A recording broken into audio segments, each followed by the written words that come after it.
Hi, I'm Dave Klein, and this is a Cymulate Cybersecurity Newscast.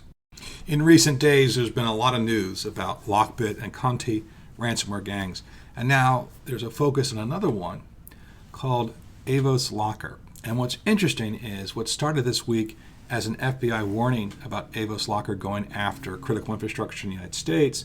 There was a really interesting report by Trend Micro that looked into their best practices, and they look a lot like a team that is no longer around. So one of the Mac Daddies of ransomware is a group called Revil. I can't believe I just said Mac Daddy in relation to the ransomware group. But anyway, this group Revil was very, very impactful for a long period of time and went defunct.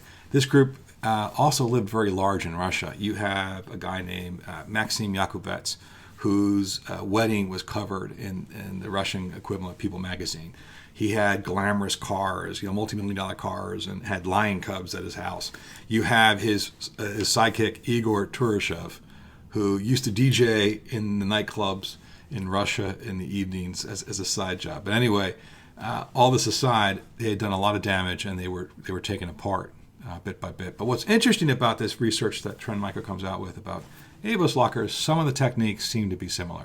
What are some of the things we're talking about? Well, first things first, the final step in the ransomware campaign, they push the machines in this safe mode, right? And by doing that, they're disabling all sorts of cybersecurity and are able to get through with a lot of things that avoid detection. They use the double extortion technique where they auction off the data if the person doesn't pay.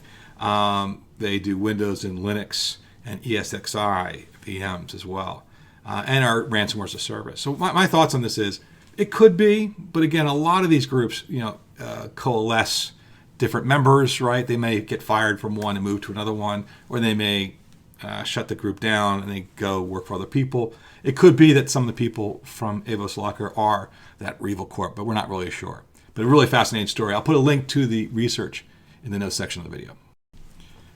So when cloud computing is so important, you think today, the best practices are cloud first, software as a service, things like that. So the key is, with cloud computing being so important, this is a very interesting story. Orca Security found a real problem in default configurations with Google Clouds that would allow a hacker to take advantage of all the VPCs and instances that a company has. Basically, when you create certain types of accounts, Google creates a service account along with it automatically, and its base rights allow you to edit. And then there's one final parameter, whether you allow just specific APIs or all APIs. And if you check all APIs, they found they were able to cross laterally across all the VPCs and instances and compute that a company had. So I'll put a link to the full report in the notes section of the video. The real takeaway here is you need to test all your different parameters in the cloud to make sure that you're safe and that nothing is left to chance. I'll put a link again to that report in the notes section of the video. Finally, we have a podcast coming out that you really want to see. I often talk about the importance of least privilege, of multi-factor authentication, of the ability to truly authenticate and authorize that someone is truly the user who you want to be on, and that it's not someone else, and that you have everything set up appropriate. And of course, the importance of offensive testing to make sure these things are set up appropriately. I have Tim Savage of Typing DNA, an identity expert who's coming and joining me this Wednesday, May 11th at 2 p.m. Eastern Time. That's 11 a.m. Pacific, 7 p.m. London time. Who do you think is on that endpoint? And we're going to talk about all these things. It should be fascinating. I'll put a link to the place that you could watch the video live and ask questions and answers. And also, if you miss it, I'll also, after the fact, put a link to the recording. That's a newscast for the week. Have a great week. Stay safe. I'm Dave Klein. This has been the Cymulate Cybersecurity Newscast. See you next week.